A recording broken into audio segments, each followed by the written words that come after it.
ലാലേട്ടൻ വന്നിട്ട് അക്ബറെ കീറി പൊളിച്ച് തൂക്കിയിടുന്ന തന്നെ പറയാം, തൊലി ഉരിച്ചു കളയും. അക്ബറിന് മുട്ടം പണി, അക്ബറിന് നല്ല രീതിയിലുള്ള വമ്പൻ പണി വരുന്നുണ്ട് പുറകെ. So once again welcome back to CS Rockers. അപ്പോൾ എല്ലാവർക്കും സുഖമെന്ന് വിചാരിക്കുന്നു. കാര്യത്തിലോട്ട് കിടക്കാം. അങ്ങനെ നമ്മുടെ ഇന്ന് ജയിൽ നോമിനേഷൻ ഉണ്ടായിരുന്നു. അപ്പോൾ എല്ലാവരും വന്നിട്ട് അവരവരെ നോമിനേഷൻ ചെയ്യുന്നുണ്ടായിരുന്നു. അപ്പോൾ അനുമോള് വന്നിട്ട് പറഞ്ഞ കാര്യം എന്ന് പറഞ്ഞു കഴിഞ്ഞാൽ, അതായത് നമ്മുടെ ഇന്നാളെ ഒരു ടാസ്ക് ഉണ്ടായിരുന്നു, പാവയെ കളക്ട് ചെയ്യുന്ന ടാസ്ക്. അപ്പോൾ ആ ടാസ്കിൻ്റെ അടുത്ത് അക്ബറോട് മാറി നിൽക്കുന്നു പറഞ്ഞായിരുന്നു. പക്ഷെ അക്ബർ സാധാരണ രീതിയിൽ ഗെയിം കളിക്കുന്ന പോലെ തന്നെ അനുമോളെ ചേർന്ന് നിൽക്കുക, അതുപോലെ തന്നെ നമ്മുടെ ആ ബൊമ്മ എടുക്കാനുള്ള ശ്രമമായിരുന്നു. പക്ഷേ നമ്മുടെ അതിൻ്റെ പേരിൽ അവിടെ ഒരു അടി ഉണ്ടായി കഴിഞ്ഞതാണ്. പിന്നെയും അനുമോൾ അതേ റീസൺ വലിച്ചിട്ടിട്ട് നമ്മുടെ ആര്യൻ ജിസൈലിൽ ചെയ്ത പോലത്തെ ഒരു വൃത്തികെട്ട ഒരു സാധനം ഇപ്രാവശ്യവും അനുമോൾ ചെയ്യുന്നുണ്ട്. അനുമോൾ പറയുന്ന കാര്യം എന്ന് പറഞ്ഞു കഴിഞ്ഞാൽ, അക്ബർ എന്നെ വളരെ രീതിയിൽ എന്നെ മുട്ടി നിൽക്കുകയുണ്ടായി. അതെനിക്ക് ഭയങ്കര ഒരു മുറിവുണ്ടാക്കി. ശരീരത്തിനുണ്ടാകുന്ന മുറിവ് എത്ര മുറിവുണ്ടായിക്കോട്ടെ എനിക്ക് ഒരു കുഴപ്പവുമില്ല. പക്ഷെ ഇതെനിക്ക് ഉള്ളിൽ എൻ്റെ മനസ്സിലുണ്ടായ മുറിവാണ്. സത്യത്തിൽ എനിക്കിത് ഒരിക്കലും മറക്കാൻ പറ്റില്ല. എനിക്ക് എന്തോ പോലെയാണ്, ഞാൻ ഷവറിൽ കുളിക്കുമ്പോഴൊക്കെ എനിക്ക് എന്തോ പോലെയാണെന്നൊക്കെ പറഞ്ഞ് വളരെ വളരെ ക്രൂവലായിട്ടാണ് ആ ഒരു വിഷയം എടുത്ത് വലിച്ചുകൊണ്ട് പോകുന്നത്. ഉറപ്പിച്ച് ഞാൻ പറയാം, ലാലേട്ടൻ വരുമ്പോൾ ഇതിനെക്കുറിച്ച് എന്തായാലും സംസാരിക്കും. വൻ രീതിയിലുള്ള അടിയെന്നല്ല, ലാലേട്ടൻ്റെ കയ്യിൽ നിന്ന് നല്ല രീതിയിലുള്ള പൂക്കുറ്റി തെറി മേടിച്ചു കൂട്ടാനുള്ള എല്ലാ രീതിയിലുള്ള സാധ്യതയും അനുമോൾക്കാണ് ഈ സീസണിൽ ഈ ആഴ്ച.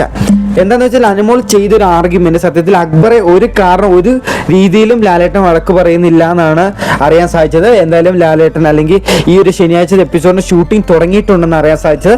ഇതുവരെ കിട്ടിയുള്ള ന്യൂസിൽ അക്ബർ ഒരു രീതിയിലും വഴക്ക് പറയുന്നില്ല, അനുമോളെയാണ് എക്സാക്ട്ലി വഴക്ക് പറയുന്നത്. ഇങ്ങനെ ഒരു ആർഗ്യുമെന്റ് എന്ത് കാരണത്തിൽ നീ വെച്ചു? അതുമാത്രമല്ല, ഞങ്ങൾ CCTV ക്യാമറയിൽ എല്ലാ ക്യാമറ ഉണ്ട് ഇവിടെ. ഇത്രയും ക്യാമറകളിൽ ഞങ്ങൾ നോക്കിയിട്ട് ഒരു മോശമായിട്ടുള്ള ഒരു കാര്യം ഇവിടെ കാണുന്നില്ല. അനുമോൾക്ക് മാത്രം എന്താണ് ഇത്രയും പ്രശ്നം? അത് മാത്രമല്ല, കഴിഞ്ഞ പ്രാവശ്യം ലാലേട്ടൻ വന്ന് എന്ത് പറഞ്ഞാലും കുഴപ്പമില്ല എന്നൊക്കെ നീ പറഞ്ഞല്ലോ എന്നൊക്കെ പറഞ്ഞ് ലാലേട്ടൻ പൊരിച്ചടുക്കുന്നുണ്ടെന്നാണ് കേട്ടത്. എന്തായാലും അനുമോള് തുടരെ ഇങ്ങനെ ഒരു കണ്ടന്റ് ഉണ്ടാക്കിക്കൊണ്ട് തന്നെയാണ് ഇരിക്കുന്നത്. എന്തായാലും ഇപ്രാവശ്യം ഒരു എവിക്ഷൻ നടക്കുന്നുണ്ട്. കുറച്ച് നേരം കൂടെ കഴിഞ്ഞ് കഴിഞ്ഞാൽ ആര് ബിഗ് ബോസ് വീട്ടിൽ നിന്ന് പുറത്തു പോയെന്ന് പറഞ്ഞ വലിയ ചോദ്യത്തിനൊരു ഉത്തരം കിട്ടുന്നതായിരിക്കും. കുറേ പേര് ഇപ്പോൾ സോഷ്യൽ മീഡിയ ഇടുന്നുണ്ട്, ലക്ഷ്മി എവിക്റ്റഡായി, അക്ബർ എവിക്റ്റഡായി എന്നൊക്കെ. അക്ബർ എവിക്റ്റഡായി എന്നൊക്കെ പറയാൻ മെയിനായിട്ടുള്ള കാരണം എന്ന് പറഞ്ഞ ഇതാണ്, അക്ബറിന് മുട്ടം പണി കിട്ടിയെന്നും അനുമോള് ബാഡായിട്ട് ടച്ച് ചെയ്തുകൊണ്ട് അക്ബർ പണിഷ്മെന്റ് കിട്ടി ബിഗ് ബോസ് വീട്ടിലും പുറത്തായിരുന്നു എന്നൊക്കെ പറഞ്ഞ് വളരെ വളരെ ബാഡായിട്ടുള്ള അല്ലെങ്കിൽ നെഗറ്റീവ് ന്യൂസസ് ആണ് ഇപ്പോൾ സ്പ്രെഡ് ചെയ്തുകൊണ്ടിരിക്കുന്നത്. അപ്പോൾ ഇതിനെക്കുറിച്ചുള്ള എക്സാക്റ്റ് കാര്യം ഇതാണ്. അതുകൊണ്ടാണ് നിങ്ങളിലേക്ക് ഈ ന്യൂസ് കറക്റ്റ് എക്സാക്റ്റ് ആയിട്ട് എത്തിച്ചത് കേട്ടോ. അപ്പോൾ എന്തായാലും ഷൂട്ടിങ്ങിനിടയ്ക്ക് നമ്മുടെ അക്ബറിന് ഒരു തരത്തിലുള്ള പണിഷ്മെന്റ് അല്ലെങ്കിൽ ഒരു തരത്തിലുള്ള വഴക്കും കിട്ടിയിട്ടില്ല. അനുമോളെയാണ് ഇപ്രാവശ്യം എയറിൽ കയറ്റുന്നതെന്നാണ് അറിയാൻ സാധിച്ചത്. എന്തായാലും ഈ വിഷയത്തിനെ കുറിച്ചുള്ള നിങ്ങളുടെ അഭിപ്രായം മറക്കാണ്ട് കമന്റ് ചെയ്യുക. അതുപോലെ തന്നെ ലൈവ് നമ്മുടെ നോമിനേഷൻ പ്രക്രിയ നേരിട്ട് കണ്ട ആൾക്കാർ ആരെങ്കിലും ഉണ്ടെങ്കിൽ നിങ്ങളുടെ അഭിപ്രായം മറക്കാണ്ട് കമന്റ് ചെയ്യുക. അപ്പോൾ കമന്റ് വായിച്ച് എല്ലാവർക്കും അറിയാൻ സാധിക്കുമല്ലോ. അത് മാത്രമല്ല, ഞാനിപ്പോൾ കുറച്ച് നേരം കഴിയുമ്പോഴേക്ക് ആര് ബിഗ് ബോസ് വീട്ടിൽ നിന്ന് എവിക്റ്റ് ആയിരുന്ന ന്യൂസ് എനിക്ക് കിട്ടുന്ന ഉടനെ ഞാൻ അപ്ഡേറ്റ് ചെയ്യുന്നതായിരിക്കും. അപ്പോൾ അതിനുവേണ്ടി മറക്കാൻ ചാനൽ സബ്സ്ക്രൈബ് ചെയ്ത് കൂടെ നിൽക്കുക. പിന്നെ വീഡിയോ ഇഷ്ടമായി ഹൈപ്പ് ചെയ്യുക കേട്ടോ. ഒരുപാട് പേര് ഫേക്ക് ന്യൂസ് സ്പ്രെഡ് ചെയ്യുന്നുണ്ട്. അപ്പോൾ ഇത് ഹൈപ്പ് ചെയ്യുന്നതിലൂടെ ഇത് എല്ലാവരിലേക്ക് എത്തി എല്ലാവർക്കും സത്യമുള്ള ന്യൂസ് എന്താണെന്ന് അറിയാൻ സാധിക്കുമല്ലോ. ഒരുപാട് ഫേക്ക് ന്യൂസ് പൊയ്ക്കൊണ്ടിരിക്കുന്നുണ്ട്, അതുകൊണ്ടാണ് ഞങ്ങൾ പറഞ്ഞത്.